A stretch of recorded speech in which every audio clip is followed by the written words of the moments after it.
A Restatement for the Confused. September 14, 2019 by Anna von Reitz. It's apparent that at least in some corners, my message is getting distorted, not being clearly understood, or being deliberately sabotaged. We, the American states and people, are not at war. Technically, we haven't been at war since 1814. Get those facts very clearly established in your minds. 1814, not 1914. And here is the actual structure of the government that is supposed to be functioning and running this country, the Union of Republican States known as the United States, 50 in number, in control of the national soil jurisdiction, populated by people who are all American state nationals who owe no duty to the government beyond keeping the peace. These are living men and women. The Federation known as the United States of America, composed of 50 states in control of the international land jurisdiction of this country, populated by people who are American state citizens who owe their singular allegiance and duty to their state and who run its government. These are people functioning as lawful persons. The Confederation known as the States of America, composed of 50 federal-level states of states, populated by American persons. These are people functioning as legal persons. This level of our government hasn't been functioning since the 1860s. Add to the above American institutions, 2 foreign subcontractors, the British territorial government operating under our name as the United States of America, populated by British territorial inhabitants, who are supposed to be here providing us with essential government services per Article 4 of the separate constitution governing their activities. These are all foreigners dubbed United States citizens. Americans can choose to act as United States citizens and do so when they work for the military. These are all legal persons. The Roman municipal United States government operating under our name as the United States, comprised of federal civil service employees and dependents. These are largely former American state citizens of the United States who operate the civil, not the civilian, government functions we associate with the federal civil service. Again, these are all legal persons dubbed citizens of the United States, and while they continue in federal civil service employment, they remain in this capacity.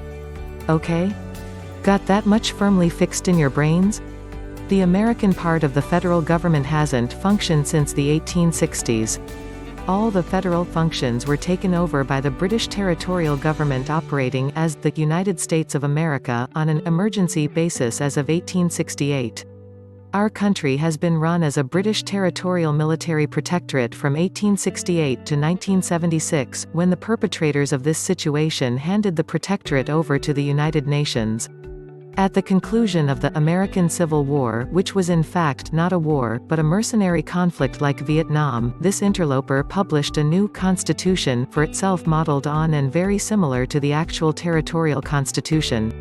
This Scottish chartered commercial corporation rapidly adopted a number of amendments to this fake constitution. Their amendments were in fact corporate bylaws, including the infamous 14th Amendment. The 14th Amendment declared all citizens of the United States to be criminals, and subjected them to slavery, because the Pope sided with the South in the so-called Civil War, and the Brits wanted to collect war reparations from the federal civil service workers.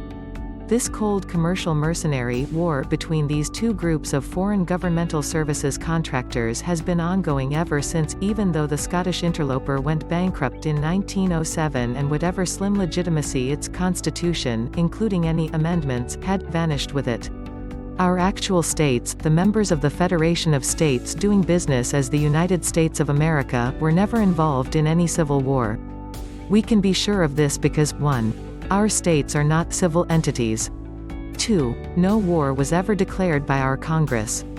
3. Lincoln bankrupted the Northern Confederation States of States in 1863, but our sovereign states are not eligible for bankruptcy, therefore, we can be sure that none of these actions involved our states. 4. No official peace treaty ever ended anything called the American Civil War. The American Civil War was a vicious mercenary conflict between federal service providers. The American federal service providers were destroyed or disabled, and their duties were usurped by the foreign-backed government employees. These two remaining groups of foreign-backed federal employees have been conducting a cold mercenary war on our shores ever since, with the British, now United Nations, controlled entity being used to promote wars for profit, and the municipal, civil entity being used to collect war reparations for their activities.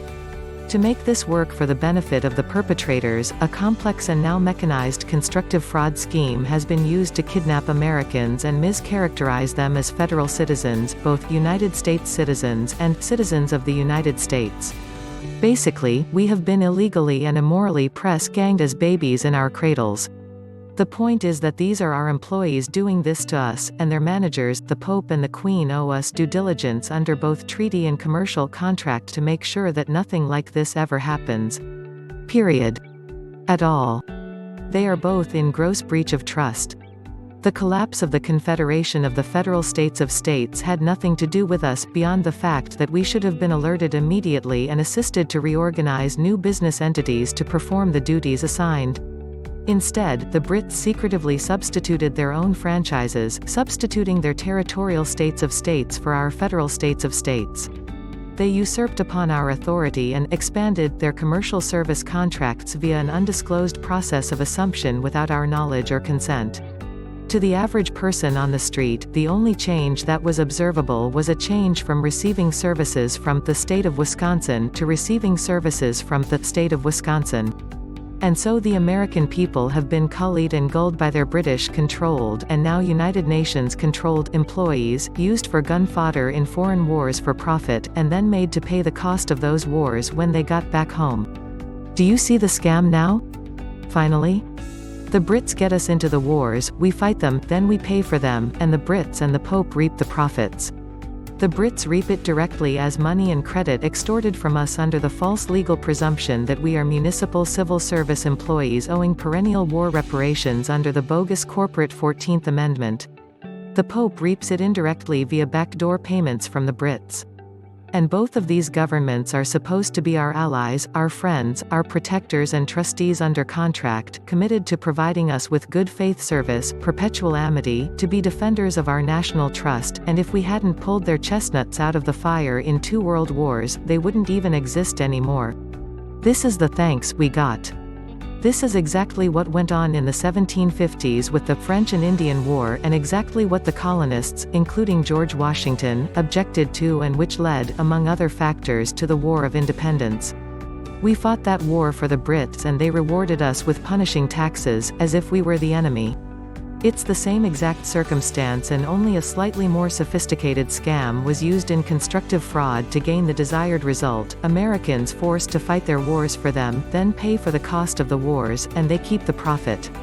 Wake up. And it's all criminal. It's all both unlawful and illegal as hell. It's all based on fraud and unconscionable contracts. Better, or worse still, it's all based on amendments made to a corporate charter by a defunct Scottish commercial corporation that went bankrupt in 1907. Duh. Let's get this straight: corporations can provide government services, but corporations are not governments. Corporations are chartered, that is, created, by governments. Not the other way around. So all these corporations that you see here have been chartered by the British government and by the papal municipal government. And both those foreign governments are utterly responsible for the behavior and actions of these corporations on our shores. The creator is responsible for the creation. We have no more intractable enemies on earth than the members of the UK Parliament and the Lords of the Admiralty sitting in Westminster, and once again, we are being asked to pull their chestnuts out of the fire, fight their wars for them, and pay for their wars afterward. If we had the sense of guinea hens, we should have turned all our firepower on London and Rome and let both burn a long time ago. Add Brussels, Bern, and Hong Kong. And as for the traitors who have infested our capital and acted as inland pirates and fostered this entire charade, we should have recognized them for what they are, too, also a long time ago.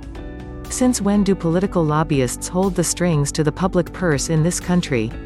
Wake up. If you don't get it, if what I am telling you is too hard to understand, go back and reread it as many times as necessary. Satan's kingdom is forfeit. We won the game without a hot war. Now all that has to happen is for Mr. Trump and our military to wake up, support the actual civilian government of this country, and assist us in collecting our assets.